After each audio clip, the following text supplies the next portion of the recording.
많은 분들이 노후에 대해 막연한 걱정을 하세요. 그래서 노후가 그렇게까지 암울한 것은 아니라는 취지로 얼마 전에 노후에 악착같이 안 살아도 됩니다 라는 내용의 영상을 올린 적이 있는데요. 그 영상을 보시고 많은 분들이 좋은 댓글을 남겨주셨어요. 감사합니다. 노후가 안심이 된다는 분들도 계셨고, 덕분에 막연하던 노후를 현실적으로 생각하게 됐다는 분들도 계셨어요. 또 노후 적정 생활비는 100만원만 돼도 된다는 분도 계셨고, 또 자산이 넉넉하신데도 여전히 걱정하시는 분도 계시더라고요. 여러분들은 노후 한 달에 얼마가 필요하세요?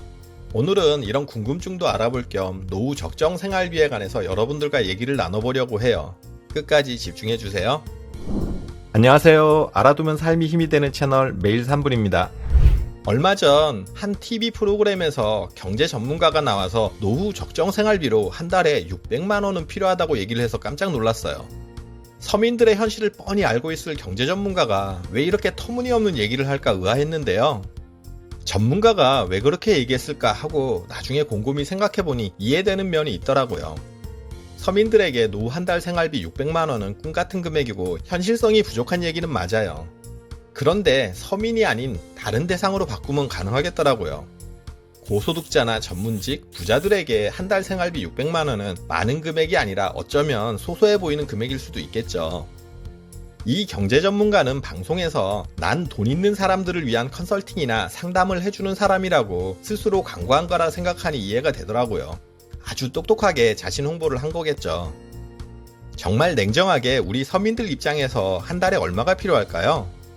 국민연금연구원이 조사한 부부기준 노후 적정 생활비는 한 달 277만원, 최소 생활비는 198만원이었어요. 혼자이신 분이라면 적정 생활비는 한 달 177만원, 최소 생활비는 124만원이 필요한 걸로 나타났고요. 전국 평균 금액이다 보니 서울이나 대도시는 이 금액보다 대략 10에서 20% 정도 더 필요할 거고요.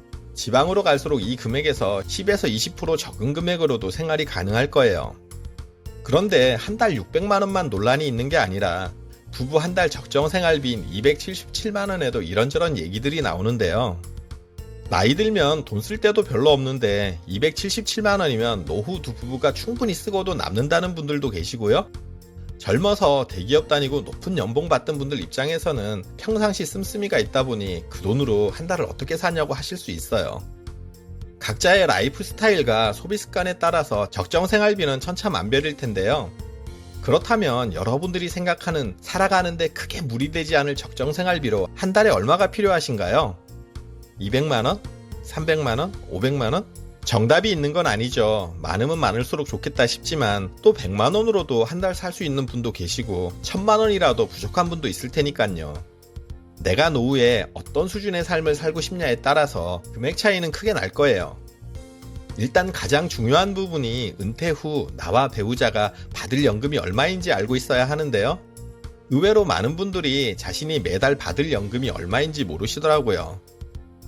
국민연금 홈페이지에서 수령 가능한 국민연금 및 퇴직연금, 개인연금까지 한꺼번에 조회를 해서 확인할 수 있거든요. 확인 가능한 링크를 아래 설명창에 남겨둘 테니 내 연금과 배우자의 연금까지 꼭 확인을 해보세요.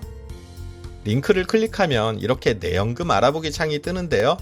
여기서 먼저 신청을 하셔야 해요.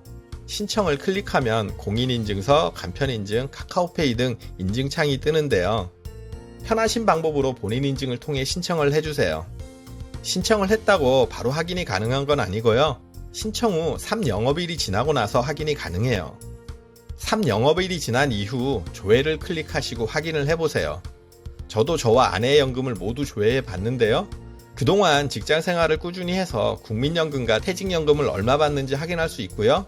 개인연금 들어둔 것도 여기서 확인이 돼요. 아직 주택연금은 가입하지 않아서 받을 금액이 없는 것으로 나오네요. 번거로우시더라도 꼭 확인을 하셔야 해요. 앞으로 남은 30년, 40년 노후를 계획하기 위한 일인데 며칠 정도 기다리더라도 내가 연금을 얼마 받는지는 알고 있어야죠. 만약 장사꾼이 제품의 원가도 모르면서 물건을 판다면 어떨까요? 팔면서도 이게 얼마가 남는지 또는 손해를 보는지도 모르고 열심히 파는 거잖아요. 이렇게 해서 가게가 운영되겠어요? 노후 계획도 마찬가지예요. 내가 매달 받는 연금이 얼마인지도 모르면서 매달 얼마를 쓸지 계획을 세워봐야 의미가 없는 거잖아요. 직장 생활을 착실하게 하신 분들은 국민연금, 퇴직연금은 확인이 될 거고요. 개인연금과 주택연금은 가입하신 분들만 뜰 거예요. 그런데 이런 연금 부분에서는 우리 자영업자분들이 더 취약한 게 사실이에요. 내장사해야 돈 번다고 얘기하지만 정말 자영업해서 돈을 버는 사람들은 소수고 대부분 모아둔 자금마저 날리는 경우가 많잖아요. 그래서 자영업 하시던 분들이 직장인에 비해서 노후 받을 연금이 평균적으로 적을 수밖에 없어요. 직장인들 젊었을 때 유리지갑이라고 툴툴거렸지만 막상 노후가 되니 그 혜택을 받는 거죠. 받을 연금을 확인하셨다면 스스로 노후 한 달에 얼마가 필요할지를 점검해 보세요. 적정 생활비는 본인만 알 수 있겠죠. 일반적으로 은퇴를 하고 나면 초반에는 여행이다, 취미활동이다 하면서 생활비가 늘어나는 경우가 많아요. 하지만 1, 2년 정도 지나면 이것도 대부분 시들해지고 은퇴 전 생활비보다는 적게 드는 게 일반적이에요. 노후 적정 생활비는 은퇴 전 한 달에 쓰던 금액의 70에서 80% 선으로 책정하면 일반적이에요. 한 달에 300만원을 쓰셨다면 210만원에서 240만원, 400만원을 쓰셨다면 280만원에서 320만원, 500만원을 쓰셨다면 350에서 400만원 정도인 건데요. 교통비도 줄고 만날 사람도 줄기 때문에 밖에서 쓰는 돈은 자연스럽게 줄어들고요. 반면 집에 있는 시간이 많기 때문에 식비나 냉난방비 등은 오히려 늘어날 수 있어요. 하지만 전반적으로 은퇴 전에 비해서 10에서 15% 정도 생활비는 자연스럽게 줄어드는 편이고요. 여기에 약간만 생활을 검약하게 유지하시면 은퇴 전 70에서 80% 선의 생활비면 불편하지 않게 생활이 가능해요. 또 60대, 70대, 80대, 90대 연령대에 따라서 노후 생활비가 차이가 있을 텐데요. 보통 80대까지를 기준으로 계산을 많이 하지만 이제 대부분 90세 이상 산다고 보셔야 해요. 연령이 올라갈수록 생활비는 줄어들지만 반대로 의료비는 늘어나기 때문에 이런 부분도 감안하세요. 이전 영상에서 평균 수준의 삶을 살아왔다면 크게 힘들지 않은 노후를 보낼 수 있다고 말씀드렸는데요. 이건 어디까지나 평균적인 삶을 살아오신 분들 얘기라 이것보다 많이 힘드신 분들도 있을 거고요. 또 노후가 더 여유 있는 분도 있을 거예요. 힘드신 분들은 두 부부 받는 연금을 다 합쳐도 은퇴 전 생활비의 50% 선에도 못 미칠 수 있어요. 연금 이외에 모아둔 돈이 있다면 모르겠지만 그렇지 않은 경우가 대부분이겠죠. 그동안에 소비 습관이 있는데 갑자기 너무 줄어든 금액으로는 생활하기 힘든 게 사실이에요. 이런 경우는 어쩔 수 없어요. 노후에도 일정 수준 소득을 유지하셔야 해요. 아직 좀이라도 젊을 때 남은 노후에 할 일들을 좀 긴 안목에서 찾으셔야 해요. 당장 급하다고 상대적으로 취직이 쉬운 일들을 찾는 분들이 많은데요. 이런 일들은 지속성도 약하고 삶의 만족도도 떨어져요. 그러니 지금은 고생스럽고 시간이 걸리더라도 오래 할 수 있고 만족도가 높은 일들을 찾으셨으면 좋겠어요. 그리고 나가는 고정비도 줄이세요. 주거비, 교통비, 외식비 등 줄일 수 있는 비용을 최소화하세요. 아직 주택연금 가입 전이시면 집의 평수를 줄이거나 집을 외곽으로 옮기는 방법을 고민해보세요. 아니면 주택연금을 가입하는 게 나은지도 따져보시고 결정하셔야 해요. 형편이 어려운 분들 중에서 유독 자식에게 집 한 채는 물려줘야지 하고 고집하시는 분들이 계세요. 본인이 힘들게 살아왔기 때문에 자식들의 삶이 조금이라도 나아지길 바라는 그 부모님 마음은 충분히 이해가 되죠.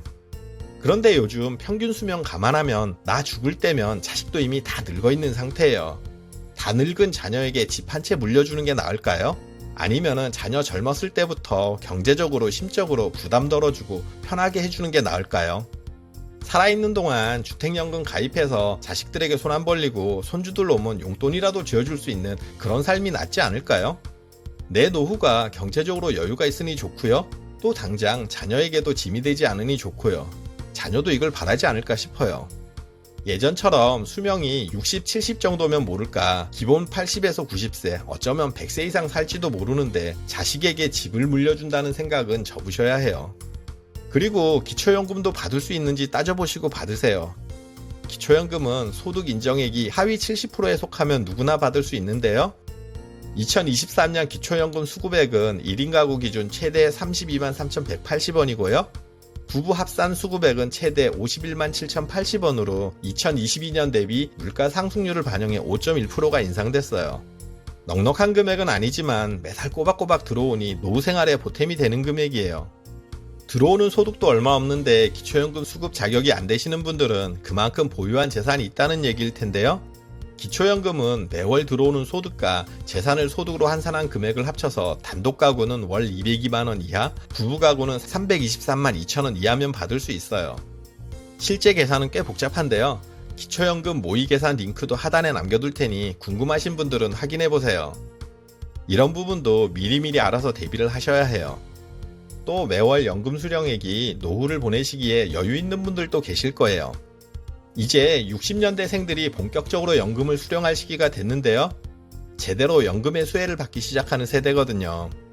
매월 받는 연금으로 안정적으로 노후를 꾸려갈 수 있는 분들은 전문직이거나 대부분 탄탄한 직장생활을 하신 분들이에요. 국민연금, 퇴직연금, 개인연금 등의 수령액도 높을 뿐만 아니라 상대적으로 보유한 자산도 여유가 있죠. 이런 분들은 욕심을 내기보다는 남은 노후 안정적으로 연금을 매달 받을 수 있도록 퇴직연금, 개인연금은 종신형으로 해야 하고요. 돈을 불리자고 무리하게 목돈으로 찾아서 투자하거나 창업을 하시는 경우 있는데요. 노후에는 안정적인 게 최고라 권장하진 않아요. 또 큰 돈을 버는 일이 아니더라도 할 일을 찾으세요. 당장 돈이 궁해서 하는 일이 아니니 하면 즐거운 일, 보람되는 일을 찾아서 남은 노년의 삶을 윤택하게 유지하세요. 그리고 여유가 있는 만큼 베풀며 사는 것에 인색하지 마시고요. 여러분들이 여유 있는 노년을 보내게 된 것은 물론 여러분들이 열심히 살아오신 이유가 가장 크겠지만 또 시대적이고 사회적인 혜택도 분명히 있는 거거든요. 그러니 그런 혜택을 베품으로 사회에 돌려준다는 마음을 가져보세요. 찾아보면 세상에는 나누고 베풀 수 있는 일들과 방법은 무궁무진해요. 베풀면 받는 사람보다 주는 사람이 더 많은 것을 얻고 더 행복해진다고 하잖아요. 지금까지 노후 적정생활비에 관해서 얘기를 나눴는데요. 위대한 개츠비로 유명한 미국의 소설가 조디 피츠제랄드는 노후는 문제가 아니라 기회입니다. 준비되어 있을 때 그 기회를 잡을 수 있습니다. 라고 했어요. 노후가 여러분들의 삶에 좋은 기회가 되길 응원할게요. 그리고 오늘 정보가 도움되셨다면 구독, 좋아요, 알림 설정 해주시고요. 더 유익한 영상으로 다시 찾아뵐게요. 저는 매일 3분 대표 큐레이터 송한결이었습니다. 감사합니다.